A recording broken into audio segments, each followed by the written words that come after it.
notre boulot, nous étions 3 dans le service de product planning, donc le service qui étudiait tous les nouveaux modèles et les modifications des modèles existants pour le marché européen. J'avais un budget pour choisir un designer, pour choisir un ingénieur. Bien évidemment, j'avais envie de tout faire en Europe. Et puis, c'est comme ça que j'ai travaillé pour la première fois avec Alain Chevalier sur un tout petit projet d'une XT600. La XT600 à l'époque avait des toutes petites entrées d'air pour la refroidir, et pour la moderniser, je voulais qu'on lui mette des grandes entrées d'air qui la fassent ressembler aux motos de cross qui étaient refroidissant par eau. Donc on a fait faire un premier prototype chez Alain Chevalier. Ça, c'était tout début 86, et à la suite de ça, j'ai été le voir pour développer le projet que j'appelais Hyperbiker, Hyper Ténéré. Ma langue à fourcher, en fait, le projet était double. C'était d'une part un gros trail qu'on inventait, puisqu'à l'époque le gros trail n'existait pas. Les seuls gros trails sur le marché, c'était la 600 Ténéré et son équivalent chez Honda, qui était des monocylindres. Et j'avais dans l'idée de faire une deuxième version qui surfe sur la vogue naissante des supermotards, et de faire une deuxième version, l'équivalent de la MT-10 actuelle, avec un moteur 4 cylindres, un tout petit réservoir et juste l'essentiel pour faire une moto fun pour s'amuser. Ça n'a jamais été réalisé.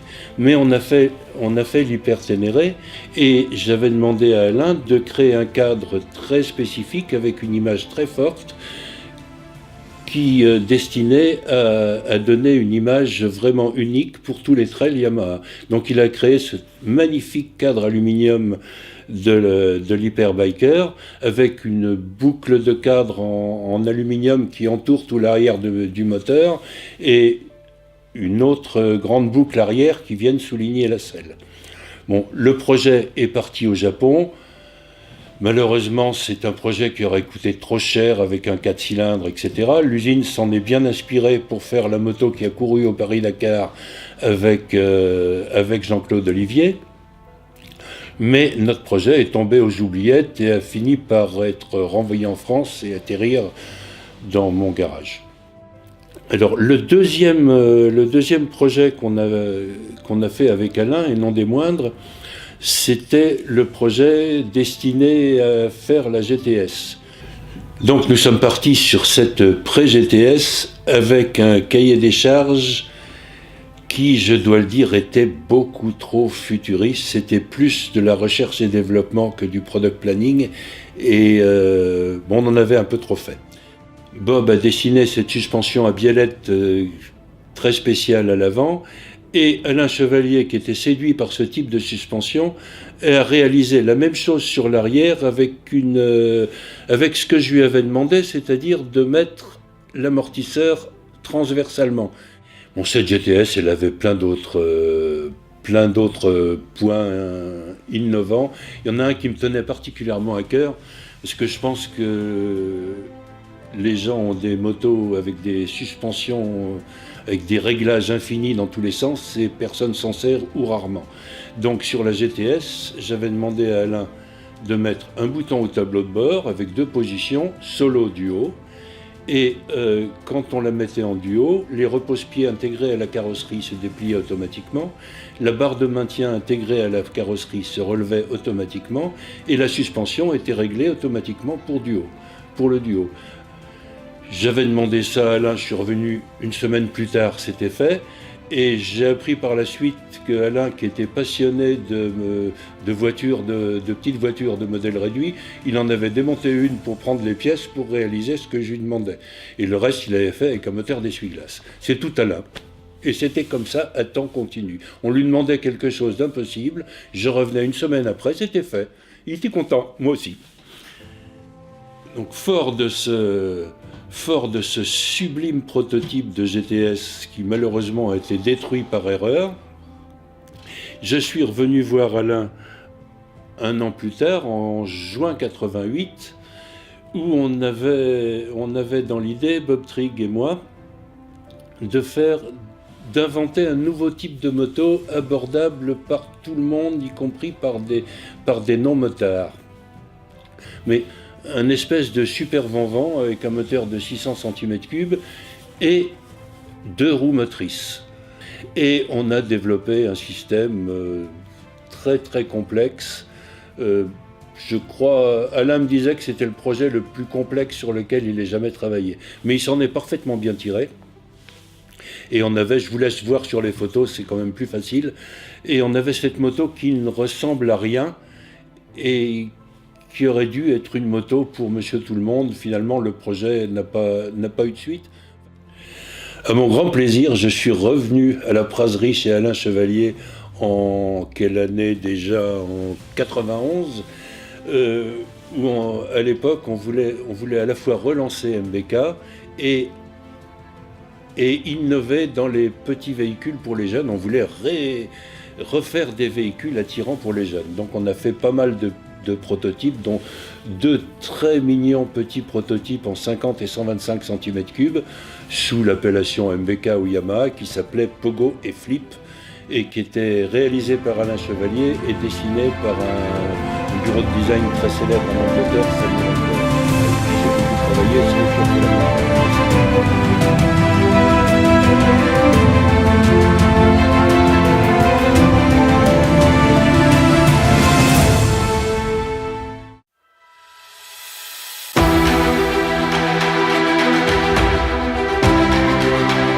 C'est d'abord dans Motojournal début 1996 que nous apprenons l'existence du projet Voxan. On le doit à Jacques Gardette, un industriel de l'emballage pharmaceutique né à Clermont-Ferrand. Pour crédibiliser son projet, il a choisi un responsable technique renommé dans la moto, Alain Chevalier. C'est un projet réfléchi, alors un peu mauvais puisqu'il s'est planté, mais réfléchi malgré tout et dans tous ses aspects. Et un des aspects, c'est effectivement de remplacer des milliers d'heures de bureau d'études par des gens qui ne connaissent pas le domaine, par l'expérience d'un gars qui connaît le domaine et qui peut faire économiser ces milliers d'heures. Donc c'est énormément d'argent gagné. Et l'intérêt de travailler avec Chevalier, outre son physique exceptionnel, c'est d'avoir la capacité de pouvoir compter sur cette expérience. Et on a gagné avec lui au moins 1 an et demi et énormément d'argent. Alors je regrette d'avoir demandé si peu. Un deuxième nom rejoint l'équipe Voxan en avril 1997. Marc Fontan, ancien pilote de Grand Prix, devient responsable commercial chargé notamment de développer le réseau de concessionnaires. C'est Sacha Lacquique qui a été choisi pour habiller le résultat de ces moments forts. Encore un nom connu. Décidément, Jacques Gardette a mis toutes les chances de son côté.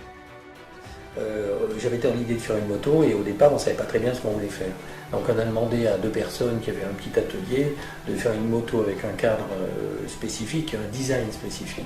Ça a été un test dont on s'est très vite aperçu, enfin je me suis très vite aperçu que c'était quelque chose qui était sympathique mais très artisanal, quoi, et qu'on pouvait rien tirer de ça.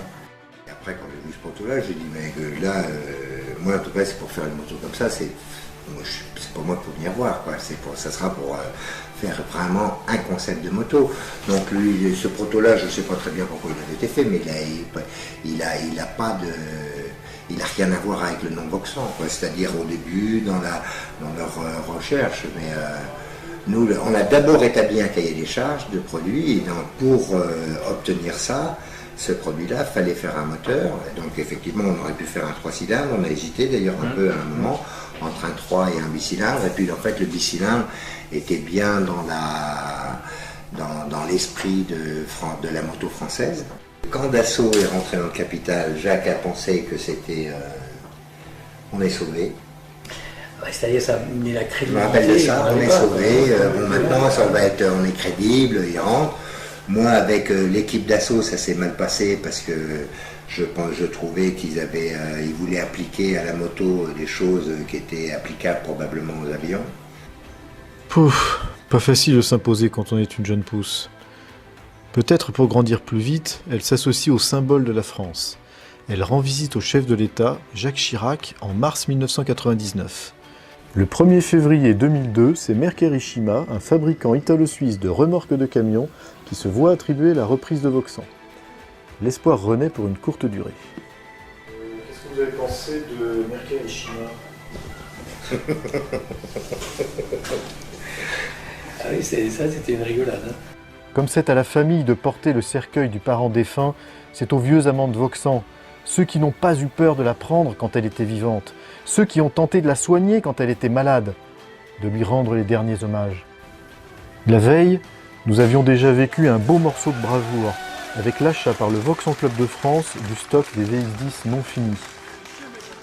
Le célèbre Phil, président du club, nous a tous emportés avec lui quand il s'est caché pour pleurer dans un coin après ce grand moment de tension nerveuse exacerbée. Grand merci à Daniel Murine, dit Givaro, grâce à qui les lots de la vente ont été faits intelligemment. Il a lui aussi beaucoup donné de sa personne pendant des années pour que vive Vauxhall. C'est sans doute à cause de lui et de tous les autres qui se reconnaîtront que ces jours-là, l'émotion était palpable. Une émotion que l'on peut aujourd'hui revivre en visitant l'espace Vauxhall sur le circuit d'Issoire. On le doit à Auguste Turvani, dit Chin, l'homme qui a offert le carénage à David Gambino, qui d'ailleurs l'a redonné pour l'exposition. Tous les modèles créés par la marque sont présents, dont les plus rares, dans une scénographie très vivante et ludique.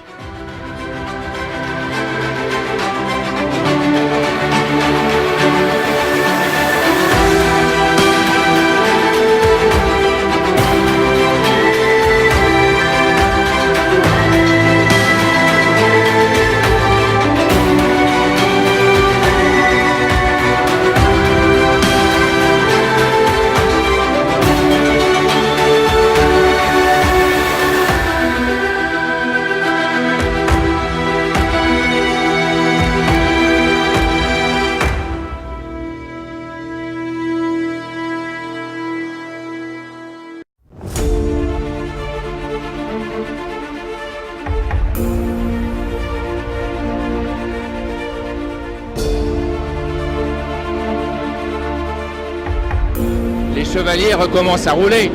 Oui, ben là, Ericsson est venu me voir.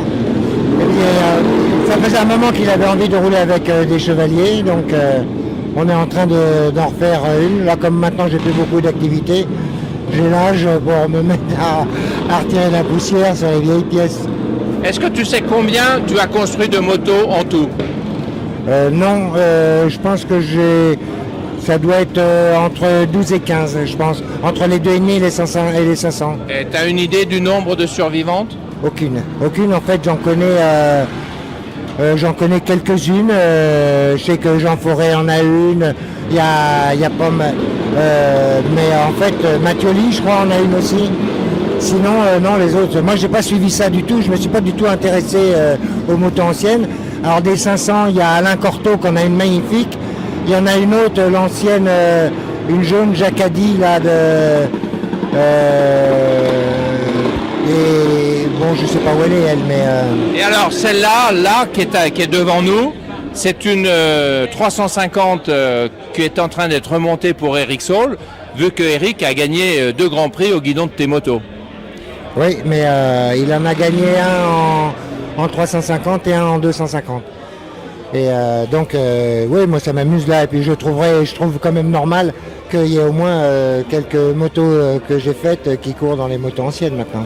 Et je sais que tu es aussi en train d'en restaurer une qui avait été pilotée par Didier de Radiguez, qui lui a gagné 5 ou 6 grands prix. Oui, qui a été vice-champion du monde, donc là il m'a refilé celle que je lui avais filée et qu'on va remettre en état parce qu'elle a été traînée dans un café à Monaco. Il y a 1 centimètre de tabac collé dessus, elle est pas en très bon état. Bon, enfin, elle est en bon état, mais très sale. Donc on va la remettre propre. Et puis il y a Olivier de la Garoulet qui a aussi celle que je suis en train de finir et avec laquelle Baldé a gagné le Grand Prix d'Afrique du Sud. Évidemment. Mais là, il y a par exemple une 250 qui pour moi vaut énormément affectivement parce que c'est le croisement des grands prix, de la passion moto, du savoir-faire français et d'un homme qui est Alain Chevalier, qui a été exceptionnel parce qu'il a apporté au sport moto avec simplicité, engagement et passion. Et on s'est beaucoup côtoyé avec Alain au milieu des années 80. Et cette moto-là, je l'ai vue en petit bout sur sa mezzanine, il y prenait pas beaucoup soin. Et je n'avais pas osé, au haut de mes 26 ans, lui proposer de lui racheter, et quelqu'un d'autre l'a fait à ma place, et j'ai pu le racheter à quelqu'un d'autre 30 ans après, comme quoi rien ne s'oublie. Et donc c'est vrai que effectivement, ça me fait extrêmement plaisir d'avoir cette trace d'Alain à la maison, parce que c'est une très belle moto. Jean-François Baldé a remporté un grand prix avec, je crois que c'était l'Afrique du Sud, en 83. Et donc c'est une partie de l'histoire du sport moto, en tout cas français, voire international. Mais oui, ça me fait extrêmement plaisir de l'avoir, cette moto-là, parce qu'elle est rare et parce qu'elle est symbolique d'une grande amitié. Après ta rencontre avec Alain Chevalier pour le développement de la Vox 100 pour les 24 heures en 2001, comment ça s'est passé? Tu peux nous en parler un peu? Alors j'étais engagé dans une équipe aux 24 heures du Mans sur une 1000 GSXR et j'ai été contacté par Christophe Michel qui est pilote moto et qui travaillait chez Robert Deron, Paris Nord Moto. Et Robert voulait engager une Vox 100 aux 24 heures du Mans. Donc Christophe m'a contacté, m'a fait rencontrer Robert. Et le fait de savoir s'il y avait une Vox 100 qui allait rouler aux 24 heures, du coup j'étais vraiment plus intéressé par l'aventure plutôt que de chercher à faire un résultat avec une moto plus performante. Et donc voilà, j'ai suivi Robert dans l'aventure. On était Robert, Christophe Michel et moi et Manuel Maubon qui était 4e pilote sur la moto. Et malheureusement on n'a pas été qualifié parce que c'était la moyenne des 3 pilotes et puis du coup voilà, on n'a pas été qualifié. Mais c'était une belle aventure et surtout ça m'a permis de rencontrer Alain, parce que ce qui avait été dit au départ par Yves Carlot, qui nous avait un peu briefé tous les pilotes de la Vox 100, c'est surtout qu'il y avait du développement à faire sur cette moto et que plutôt que chercher la performance, c'était essayer de développer la machine, ramener des informations qui pouvaient leur permettre de faire évoluer la moto. Et donc c'est ce que j'ai fait, parce qu'en plus moi j'aime ça, la mise au point. Et je sais pas comment c'est venu aux oreilles d'Alain, mais toujours est-il qu'après, pendant ce week-end, pendant le week-end des essais, enfin surtout pendant les essais, oui, Alain est venu me voir, il m'avait dit qu'il m'avait regardé rouler, qu'il avait eu aussi des bons retours sur ce que je ramenais en information, ce qui avait permis de faire évoluer la moto, et que du coup il m'a demandé si ça m'intéressait de faire partie de Vox 100 Sport pour développer les motos de course et pour aider Laurent Briand. Et Laurent Briand, lui, est parti au CERT, ce qui fait que du coup je me suis retrouvé un peu tout seul à développer la machine avec Alain et puis toute son équipe. Donc on a fait quelques essais, c'était vraiment intéressant. Moi j'étais vraiment heureux. Et puis alors rencontrer Alain, c'était forcément pour moi les motos d'Alain Chevalier, elles étaient forcément connues. C'est des belles machines, donc quand j'ai pu le rencontrer, j'étais vraiment heureux, quoi. C'était vraiment formidable. Justement, ça nous amène après à la saison que tu as fait en Pro Twin avec cette Vox 100. Quelques mots là, sur cette saison? Oui, alors Vox 100, c'est la période où Vox 100 était racheté et re-racheté. Et donc je savais qu'il y avait les motos sur lesquelles j'avais roulé, elles étaient dans un coin de l'usine.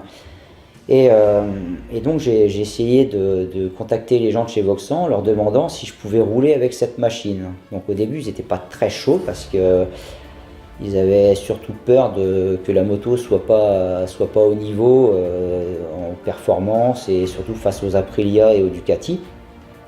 Et puis j'ai eu le soutien d'Émile Ferré qui était commercial pour Vox 100 et qui s'est beaucoup battu pour que je puisse rouler avec cette machine. Et donc il y a eu le Vox 100 Club de France aussi qui m'a bien aidé pour qu'on puisse mettre le projet en place. Et avec le soutien de Paris Nord Moto aussi, on a pu faire la saison de Pro Twin avec ce proto Voxan qui était vraiment formidable, une moto qui manquait un peu de puissance face à la concurrence, mais une partie cycle extraordinaire. C'était vraiment une très très bonne année. Juste ça s'est fini un petit peu, j'étais en bagarre pour le titre avec cette moto, et à la dernière course qui était en ouverture du Bol d'Or, il y a eu un commissaire de piste qui m'a mis un drapeau noir avec mon numéro de course, donc je me suis, au bout de quelques tours j'ai fini par m'arrêter, et en fin de compte c'était une erreur, ils m'ont arrêté, ils se sont trompés de numéro, ce qui fait que bon, on était en bagarre avec Stéphane Molinier pour le titre. Je ne sais pas si aujourd'hui j'aurais eu le titre, mais en tout cas, c'était celui qui finissait devant l'autre était champion. Et donc du coup, c'est Stéphane qui a eu le titre, et moi ça m'est passé sous le nez. Donc ça a été dur à accepter. Et c'était bien dommage pour Voxan. Mais en tout cas, c'était une moto formidable. J'ai bénéficié de l'aide d'Alain. Alors il venait pas sur les courses, mais par contre, régulièrement, je l'avais au téléphone, il me permettait de faire progresser la moto, il me donnait des conseils sur les réglages quand je rencontrais des problèmes, il m'aidait vraiment à les solutionner, et c'était vraiment une saison formidable.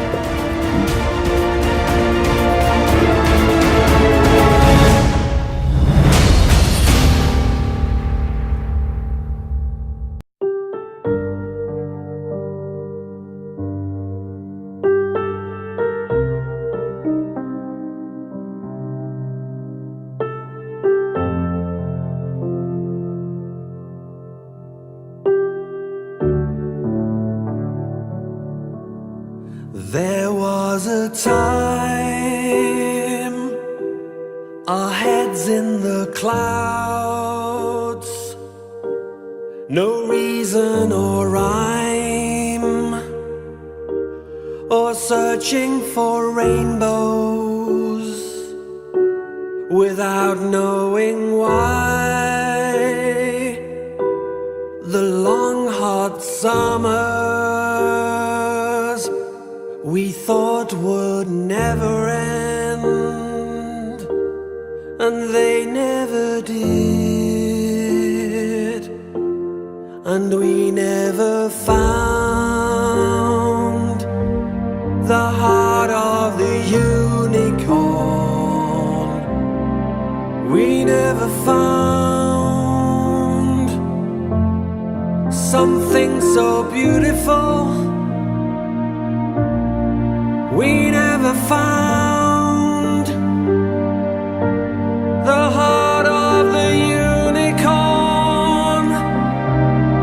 We never found that truly magical place. When you see me reaching in search for your soul, make no mistake, my heart won't grow cold. Nous sommes donc à la Praserie, à côté de Vendôme, dans la maison de Marie-Claude et Alain Chevalier, pour son hommage. Marie-Claude, cette maison représente beaucoup de choses pour toi. Peux-tu nous dire et nous résumer ce qu'elle représente, et surtout ta vie avec Alain ? Cette maison en elle-même, ça n'était pas la maison de mes rêves, mais j'y ai vécu un rêve avec Alain, en fait, on est arrivé là en 79, et jusqu'à l'année dernière, malheureusement, où il nous a quittés. Mais vous avez vécu beaucoup de choses. La particularité de cette maison, c'est la vie de famille et c'est la vie professionnelle, puisque tout est lié dans cette maison. Voilà. Peux-tu nous en dire plus ? C'était en fait j'appelais ça le royaume d'Alain. Il pouvait assouvir aussi bien toutes ses passions en amitié, dans le travail, dans la moto, et puis il avait sa famille sous la main. Donc pour lui, c'était l'idéal. Et s'il lui est heureux, ça nous rend heureux, en fait. Peux-tu nous résumer l'homme, le père, et puis voilà l'homme qu'il était peux-tu nous dire ce qu'il était, que nous on connaissait pas forcément? Je crois qu'il se livrait quand même pas mal, mais je crois que tout le monde s'est rendu compte que sa famille était quand même très importante pour lui, même si moi j'ai à certains moments eu l'impression qu'on comptait un peu pour du beurre. Mais au final, j'y ai beaucoup repensé toute cette année écoulée et je crois qu'on l'a un petit peu aidé à réaliser ce qu'il a réalisé. Oui, je crois que tu as bien résumé. Bon, moi, je pense que tu nous as donné tes émotions, tu nous as donné beaucoup de choses ici et on voulait vraiment te remercier du fond du cœur. Merci Marie-Claude. Merci. Something so beautiful we never found, the heart of the unicorn we never found, that truly magical place.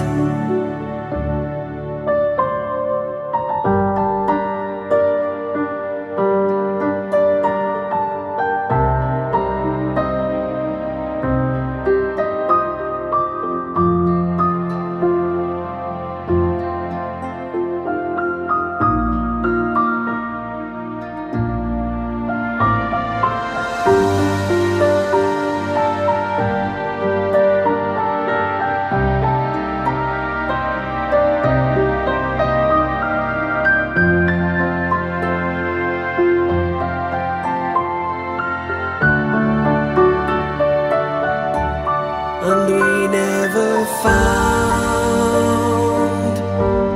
the heart of the unicorn. We never found